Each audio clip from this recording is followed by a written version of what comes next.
ನಾನು ಆ ಭಾನು ಮಸ್ತಾಕ್ ಅವ್ರ ಬಗ್ಗೆ ಟೀಕೆ ಮಾಡೋಕ್ಕೆ ಇಷ್ಟಪಡಲ್ಲ. ಆದರೆ ವಿಜಯದಶಮಿ ಉತ್ಸವ ಇಡೀ ದೇಶವನ್ನು ಮೈಸೂರು ದಸರಾ ವೈಭವೀಕರಣ ಆಗ್ತಾ ಇರೋದು ನಾವೆಲ್ಲ ಕಡೆ ನೋಡಿದ್ದೇವೆ. ಅಷ್ಟು ವಿಜೃಂಭಣೆಯಿಂದ ನಡೆಯುತ್ತೆ.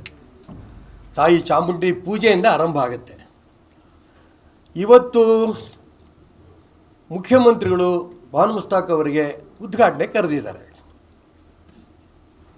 ನಾನು ಅವರಿಗೆ ತುಂಬ ಸ್ಪಷ್ಟವಾಗಿ ಹೇಳೋಕ್ಕೆ ಇಷ್ಟಪಡ್ತೇನೆ, ಚಾಮುಂಡಿ ಪೂಜೆಯನ್ನು ಮಾಡೋದಕ್ಕೆ ಭಾನು ಮಸ್ತಾಕ್ ಅವರಿಗೆ ಆಸಕ್ತಿ ಇದ್ದು ಒಪ್ಕೊಂಡಿದ್ದರೆ ತುಂಬ ಸಂತೋಷ. ಅವರು ನಾನು ಚಾಮುಂಡಿ ಪೂಜೆ ಮಾಡಿ ಇದನ್ನು ಉದ್ಘಾಟನೆ ಮಾಡ್ತೀನಿ ಅಂತ ಸ್ಪಷ್ಟೀಕರಣ ಕೊಡಬೇಕು. ಇಲ್ಲ ಅಂದರೆ ಇಡೀ ಹಿಂದೂ ಸಮಾಜಕ್ಕೇ ಮನೆ ಮುಖ್ಯಮಂತ್ರಿಗಳು ಅಪಮಾನ ಮಾಡ್ದಂಗಾಗತ್ತೆ, ಭಾನು ಮಸ್ತಾಕ್ ಅವರು ಅಪಮಾನ ಮಾಡ್ದಂಗಾಗತ್ತೆ. 100 ಜನ ಮಾಡಿದ್ದಾರೆ, ನಿಸಾರ್ ಅಹಮದ್ ಒಬ್ಬರೇ ಅಲ್ಲ.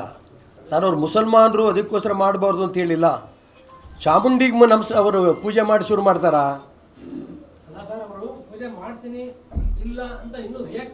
ಮಾಡಿ ಅದನ್ನೇ ನಾನು ಹೇಳಿದ್ದು.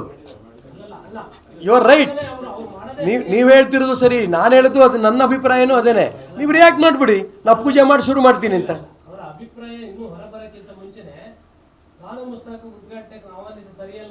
ಸರಿಯಲ್ಲ ಅಂತ ನಾನು ಹೇಳಿಲ್ಲ, ಬೇರೆಯವ್ರ ಬಗ್ಗೆ ನಾನು ಹೇಳಲ್ಲ. ನಾನು ನಿಮ್ದು ಯಾವುದಕ್ಕೆ ಪ್ರಶ್ನೆ ಬಂತು ನನಗೆ ಸಂಬಂಧ ಇಲ್ಲ. ನಾನು ಹೇಳ್ತಾ ಇರೋದು ದಸರಾ ಉತ್ಸವ ಇಡೀ ದೇಶದಲ್ಲಿ ಒಂದು ಸ್ಥಾನ ಪಡೆದಿದೆ. ವಿಜಯದಶಮಿ ಚಾಮುಂಡಿ ಬೆಟ್ಟದಲ್ಲಿ ತಾಯಿಗೆ ನಮಸ್ಕಾರ ಮಾಡಿ ಪೂಜೆ ಮಾಡಿ ಹೊರಡೋದಂಥ ಪದ್ಧತಿ. ನಾನು ಅವರಿಗೆ ರಿಕ್ವೆಸ್ಟ್ ಮಾಡ್ಕೊತಿರೋದು, ನಾನು ಅದಕ್ಕೋಸ್ಕರ ಪ್ರಾರಂಭ ಈ ನಿಮಿಷಕ್ಕೂ ಕೂಡ ನಾನು ಭಾನು ಮಸ್ತಾಕ್ ಅವ್ರಿಗೆ ಮಾಡಿದ್ದು ಆಯ್ಕೆ ಮಾಡಿದ್ದು ಸರಿ ಇಲ್ಲ ಅಂತ ಹೇಳ್ತಿಲ್ಲ. ಅವರು ನಾನು ಚಾಮುಂಡಿ ಪೂಜೆ ಮಾಡಿ ಇಡೀ ದೇಶ ಇದನ್ನು ಗೌರವದಿಂದ ದಸರಾ ಆಚರಣೆ ಮಾಡ್ತಾ ಇರೋದು ನೋಡ್ತಾ ಇರೋಂಥ ಸಂದರ್ಭದಲ್ಲಿ ನಾನು ಆ ದಿಕ್ಕಿನಲ್ಲಿ ಮಾಡ್ತೀನಿ ಅಥವಾ ಇಲ್ಲ ಅವ್ರು ಸ್ಪಷ್ಟನೆ ಮಾಡಬೇಕು. ಅವ್ರು ಇಲ್ಲ ಅಂದಾಗ ನಮ್ದು ಅದಕ್ಕೆ ವಿರೋಧ ಇರುತ್ತೆ. ನೋ ನಾಡ ಹಬ್ಬ ಉದ್ಘಾಟನೆ ಮಾಡ್ತೀನಿ ಅಂತ ಹೇಳಿದ್ದಾರೆ, ಚಾಮುಂಡಿ ಪೂಜೆ ಮಾಡ್ತೀನಿ ಅಂತ ಹೇಳಿದಾರ?